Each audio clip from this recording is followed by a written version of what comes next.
Армысыздар тыңдарман, бүгін біз қазақ прозасының інжу маржаны Ғабит Мүсіреповтің ұлпан романын талқылайтын боламыз. Қонағымыз Балгөзина Дильназ.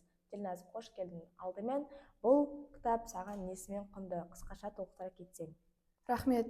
Ұлпан бұл жай ғана роман емес, бұл 19 ғасырдағы қазақ даласының энциклопедиясы десек те болады. 1974 жылы жарық көрген бұл туындыда автор әйел затының ел басқарудағы көрегендігін, парасаттылығын алғашқы рет зерттеп көрсеткен. Шығарманың өзегі Ұлпан мен Есенейдің қарым-қатынасы сияқты көрінгенмен, мұнда тереңірек идеология жатыр емес пе? Көпшілік Ұлпанды тек батыр әйел ретінде ғана көреді. Бірақ оның басты идеалық көрінісі мен шығармашылық ерекшелігі неде? Өте орынды сұрақ. Басты идея ол адамгершілік пен елдік мүдде. Мүсірепов әйел теңсіздігі туралы емес, әйелдің ақылы арқылы елдің ерлермен терезесі тең дәрежеде билік жүргізе алатындығын көрсетті. Автор тілі өте бейнелі. Мәселен, Ұлпанның киімі, жүріс-тұрысы және де тұрмысы арқылы деңгейінен асып, Ұлпан бейнесі ақылды әйел деңгейінен асып, қайраткер деңгейіне тез жеткен. Маған әсіресе Ұлпанның Есенейден кейін ел тізгінін ұстаған сәтте өте қатты әсер етті. Ол билікке емес, бірлікке ұмтылды ғой. Солай.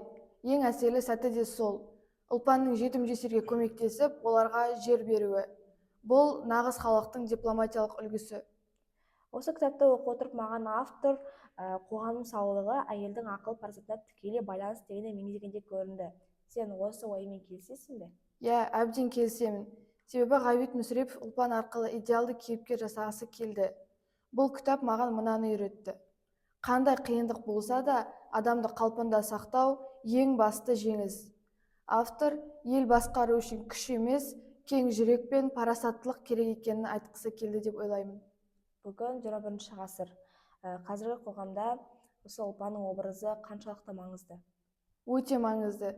Біз қазір гендерлік теңдік, яғни әйелдер мен елдердің саясаттағы рөлі туралы көп айтамыз. Ал Мүсірепов мұны 50 жыл бұрын, тіпті 100 жыл бұрынғы шығармаларында атап көрсетіп кеткен. Бүгінгі ұлпандар ол өз кәсібін дөңгелеткен аналар, әділдікті ту еткен ұстаздар және мемлекеттік қызметкерлер.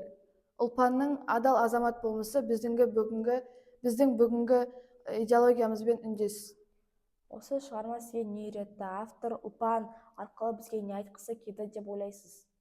Бұл кітап маған шынайы билік қаталдықта емес, мейірімдікте екенін үйретті.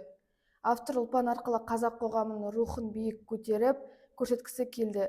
Ол Есеней сияқты ескі билік пен жаңа дәуірдің арасындағы алтын көпір. Бұл төзімділік пен көрегендіктің үлкен мектебі деп ойлаймын. Шынында да Ұлпан тарихтан гөрі болашаққа ұмтылған кейіпкер сияқты. Ұлпан кітабы әр қазақтың үстелінде жататын кітап деп ойлаймын. Себебі ол біздің ұлттық кодымызды сақтап тұр. Бүгінгі талқылауымызды түйіндей келе, Ғабит Мүсіреповтің Ұлпан романы жай ғана тарих емес, бұл біздің бүгінгі және ертеңгі күніміздің темірқазығы екеніне көз жеткіздік. Сіздіңше осы шығармадан қазіргі оқырмандар не түйсе екен? Менің түйгенім ол адамдық парасат пен ұлттық намыс. Ұлпанның бейнесі арқылы автор бізге билік бұл үстемдік емес, бұл тек жауапкершілік деген ұлы ақиқатты жеткізе білді. Бүгінгі оқырман Ұлпаннан қиындықта мойымауды және айналасына мейіріммен қарауды, әрқашан әділдік жолын таңдауды үйрену керек. Бұл роман біздің ұлттық кодымыздың ажырамас бөлігі. Егер де біз ұлпанша ойлап, ұлпанша еңбек ететін болсақ, қоғамымызда адал азаматтар қатары арта түсетіні сөзсіз дәлел. Өте орынды. Ұлпанның жолы парасат пен сабырдың жолы, ол өз дәуіріне озып туып, болашаққа бағдар шамын жағып кеткен тұлға. Оның әрбір сөзі мен ісі бүгінгі біз үшін дамудың және теңдіктің және адамгершіліктің нақты мысалы. Дәл солай.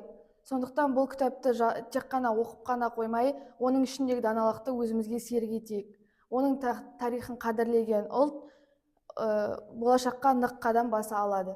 Құрметті тыңдарман, осымен Ұлпан романына арналған подкастымыз өз мәресіне жетті. Әрқашан ақылыңыз бен парасатыңыз серік болсын. Кітап оқудан жалықпаңдар. Келесі кездескенше қош сау болыңыздар.